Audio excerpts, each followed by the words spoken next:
Breaking news.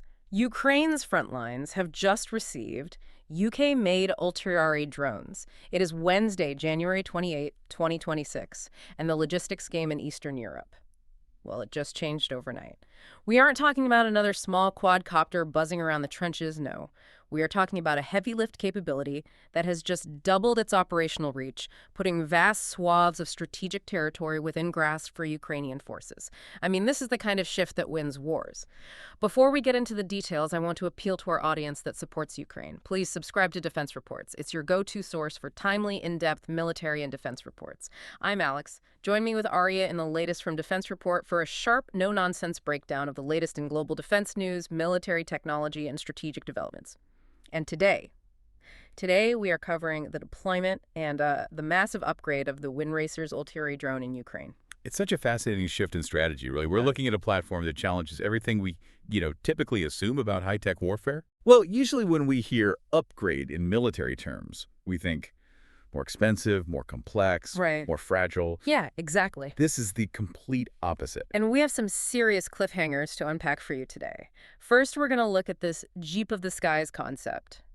Why a drone made of simple aluminum that can be fixed with a literal hammer is outperforming delicate, high-tech composites. It sounds so counterintuitive, but it is just brilliant. Second, we're going to talk about range. This British drone just jumped from a 1,000-kilometer range to a staggering 2,000 kilometers. We'll discuss why that specific number could break the Russian logistical stranglehold. And finally, we have to talk about the masterless autonomy. I mean, this isn't just a remote-controlled plane. No. The system removes the pilot from the loop entirely, allowing swarms of these things to be managed by a single person. Okay, stick around because this is going to get interesting. So let's start with what this thing actually is. The Windracers Ultrari. Right. Let's just set the scene. When you think of a military drone, what pops into your head? Probably a Predator or a Reaper, right? Yeah, sleek, gray, costing millions of dollars, packed with classified sensors. Something out of a sci-fi movie.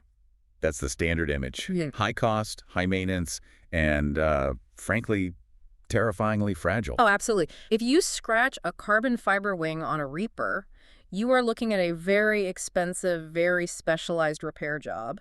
You probably need a clean room, humidity control, a whole team of specialist engineers. You're certainly not fixing it in a muddy trench in the Donbass. No way. Exactly.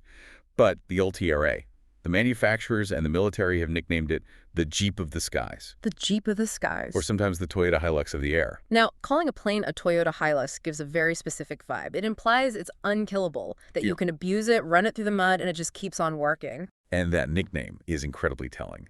The Windracers Ultrari is a twin-engine, fixed-wing aircraft. It's got a 10-meter wingspan. That's about 32 feet. But the key detail here, and this is what makes it so unique in 2026, is that it is built from 95% aluminum. Aluminum, the same stuff as, what, soda cans and patio furniture? Why on earth would you build a cutting-edge military drone out of aluminum in the age of carbon fiber? Isn't that heavier? It is slightly heavier, yes. But in a war of attrition, weight isn't your primary variable, repairability is. Okay. There's a story from the testing phase where one of these airframes actually collided with a snowbank during a rough landing. In another incident, one hit a hangar wall. Ouch. In a traditional composite drone, that airframe would be a total write-off, right? Absolutely. Structural integrity compromised, delamination of the layers. I mean, game over. That's millions of dollars down the drain. So what happened with the Ultrari? They literally hammered out the dents. Wait, seriously? With a hammer? Standard hammer. They banged the metal back into shape, checked the rivets, and returned it to flight status.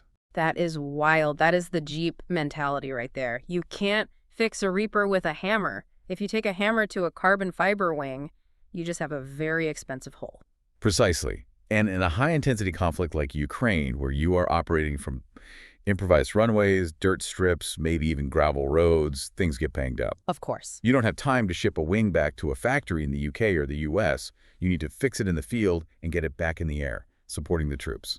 It reminds me of the design philosophy of the old Soviet tanks. Make it rugged, make it simple, make it work in the mud. But looking at the specs here, it's not just the skin that's simple. The whole supply chain logic seems different. It's very similar to the tank philosophy. The design focuses on low cost and high utility. It has a twin boom tail, a high T-tail, that allows easy access to a massive 700-liter cargo bay. Okay. And here's where it gets really smart. Yeah. It has 24 interchangeable control surfaces. Okay, let's unpack that. Interchangeable control surfaces. What does that mean for the guy on the ground trying to fix it at 3 in the morning under pressure? It means if a flap on the left wing breaks, you don't need to order a specific left wing flap part number X123 that might be out of stock or, stuck at the border. Right. You just grab a common spare part. The right aileron, the left flap, the elevator, they all use the same control surfaces. It simplifies the supply chain massively. That is genius. It's like having a Lego set where all the bricks fit everywhere. Exactly. So we have this rugged aluminum flying truck. But today's news, January 28th, 2026, isn't just about the truck itself. It's about the engine upgrade, metaphorically speaking. Correct.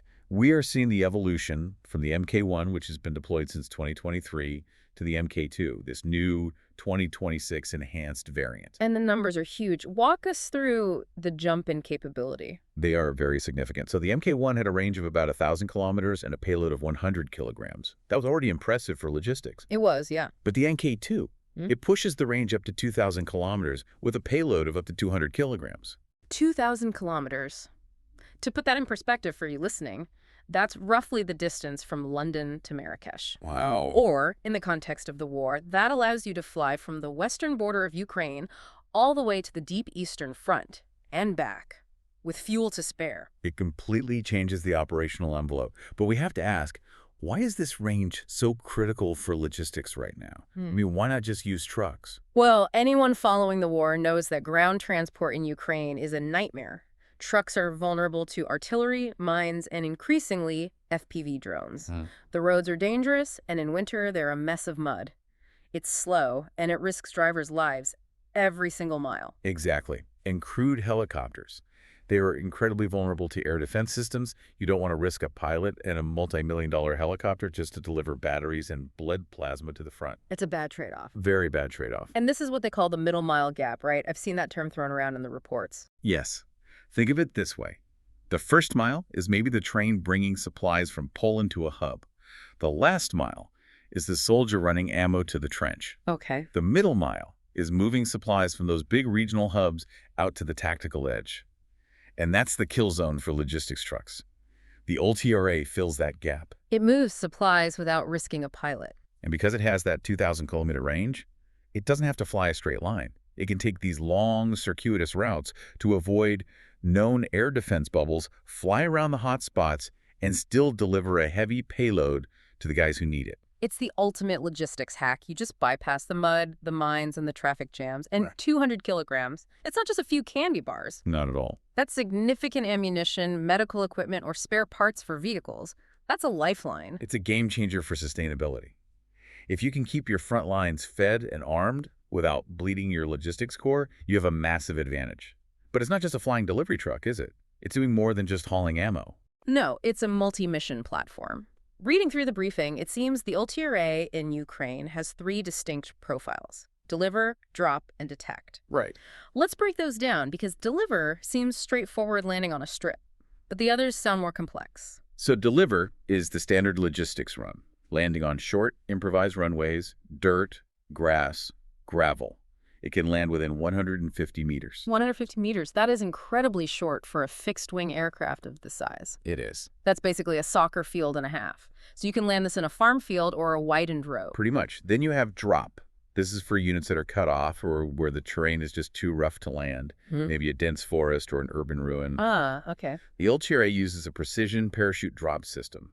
It can fly over, eject the cargo medical supplies, food, ammunition right onto a specific coordinate. That is a literal lifeline for encircled troops. It removes the need for a risky helicopter insertion. Absolutely.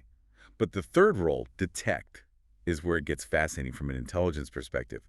Because of its long endurance, we're talking 12-plus hours in the air and a service ceiling of 13,000 feet, it acts as a persistent eye in the sky. I've heard it described as a mini RC-135 rivet joint.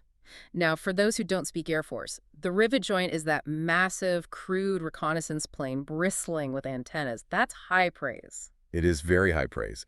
For the Ultra to be mentioned in the same breath implies it can carry significant sensor payloads, it can gather intelligence on enemy movements, on electronic signatures, essentially an autonomous spy plane. So you have a drone that can drop off ammo in the morning and then spend the afternoon circling at 13,000 feet listening to enemy radio traffic. Precisely. Yeah. And it does all of this without a pilot in the cockpit. And crucially, without a pilot sitting in a trailer with a joystick. This is the masterless autonomy we teased in the intro. This blows my mind. No joystick. I think most people imagine a drone operator sitting in a shipping container somewhere in the live, flying the plane like a video game. Not here. No joystick. The system, developed by Distributed Avionics, is masterless. It means the drone flies itself based on waypoints and mission parameters. You tell it what to do, not how to fly. So it's not remote control, it's robotics. It is true autonomy. The system is designed with a zero single point of failure philosophy. Dual or even triple redundant avionics. If one computer fails, another takes over. If a sensor glitches, there's a backup. It basically thinks for itself about keeping the plane in the air. And the so what here is huge for personnel. We know Ukraine has a manpower shortage. Every person they can spare needs to be effective. It drastically reduces training time.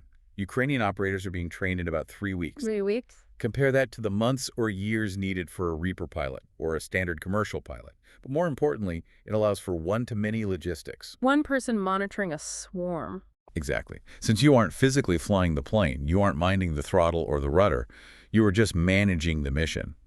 One operator can monitor 5, 10, maybe 20 of these drones simultaneously. That's a force multiplier. It is. You create a logistics fleet managed by a handful of guys with laptops. That is incredible efficiency. It turns logistics into a scalable software problem rather than a pilot training problem. But we have to address the elephant in the room, or the bear in the room, electronic warfare. Right. Russian EW is top tier. They jam GPS, they jam control links. We've seen sophisticated Western weapons fail because of jamming. How does a masterless drone survive in that environment? This is where the agility of the Windracers team comes in. They aren't just shipping these from a factory in Southampton and, wishing Ukraine luck. Okay. The Windracers team is physically on the ground in Ukraine. That's bold. Usually contractors stay behind the border in Poland. It is bold, but it's necessary. It allows for weekly iterations of the tech. They get direct feedback from the soldiers. Hey, we lost signal in this sector, or the jamming was intense here. I see. Then the engineers harden the avionics against GPS jamming right there. Yeah. They are evolving the drone in real time, adapting to the Russian EW threat faster than a traditional procurement cycle ever could. That feedback loop is worth its weight in gold. In traditional defense contracts, an upgrade takes 5 years. Here, it sounds like it takes 5 days. It's not just a product. It's a service that evolves with the war. It shows a level of commitment to the Ukrainian cause that goes beyond just commerce. And speaking of the industrial side, this isn't just a UK charity project. There's a serious partnership happening here. It's a strategic alignment. The UK Ministry of Defense and NATO have recognized Windracers as a trusted partner. We are talking about a framework that delivered over 85,000 drones of various types to Ukraine in just 6 months. That scale is staggering. Yeah. But there's a specific detail about the manufacturing that I found really surprising. Usually we hear about Western companies setting up factories in Ukraine. But here, it's the other way around. Yes, this is very significant. The Ukrainian company, Ukspec Systems, is partnering with Windracers and investing approximately £200 million into a manufacturing plant in Mildenhall, UK. Wait, 200 million pounds. 200 million from a Ukrainian company into the UK defense sector. That flips the script. Why would they do that? Why not build them in Lviv or Kyiv? Security of supply. If you build everything in Ukraine, your factory is a target for cruise missiles. Every time the air raid siren goes off, production stops. Right. By building in the UK, they guarantee a secure supply line that can't be easily disrupted by kinetic strikes. It's a smart hedge. You keep the innovation Ukrainian, but you keep the production lines safe in NATO territory. It also facilitates technology transfer and helps harmonize Ukrainian designs with NATO standards. It integrates Ukraine deeply into the Western defense industrial base, which is crucial for long-term security. And we shouldn't overlook Brave One in this ecosystem. The Ukrainian Defense Tech Cluster. Yes. Brave One has been instrumental in navigating the bureaucracy. They are the ones testing these innovations in combat scenarios, cutting through the red tape to get the tech from the lab to the trench. They are the engine behind this rapid iteration we discussed. It's amazing how war accelerates innovation. Mm. But you mentioned earlier that this is a dual-use technology. It's not just for dropping ammo on the front lines, right? No, and that's actually where Windracers started. The LTRA wasn't born as a war machine. It was designed for humanitarian aid and scientific research. Right, I read about the Antarctic missions. The British Antarctic Survey, BAS, uses the LTRA to map ice and survey wildlife. It has flown over 3,000 kilometers in freezing temperatures. Which, coincidentally, proves it can handle a Ukrainian winter. If you can fly autonomously in Antarctica, dealing with icing and brutal winds, the Donbass in January is manageable. Exactly. It's a proving ground that you can't replicate in a wind tunnel.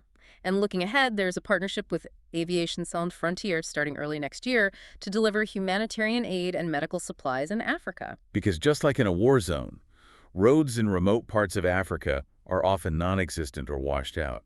The Jeep of the Skies fits perfectly there, too. It really does. It bypasses the infrastructure gap entirely. Whether it's mud in Ukraine or washed out roads in the Congo, the solution is the same. Fly over it cheaply and autonomously. I want to touch on one little detail that I just love, the logo, the Windracers logo. Yes, Sleipnir. Sleipnir. For those who aren't up on their Norse mythology, that is Odin's eight-legged horse. It's a fitting symbol. Sleipnir was known for speed, agility, and the ability to carry the gods across treacherous realms. Like carrying cargo across contested airspace.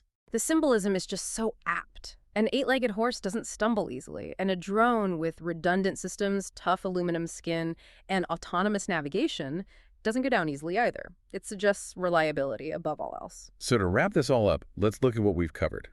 We have a British drone built like a tank, or rather a Jeep out of aluminum. It flies itself without a pilot.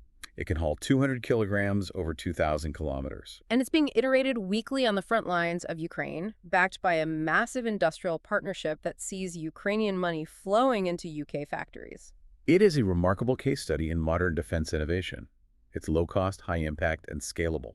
It feels like we are moving away from the Ferrari era of defense procurement into the Ford Model T era mass production of rugged utility. It really changes the calculus. So what's the big takeaway for our listeners? What should they be thinking about as they digest all this?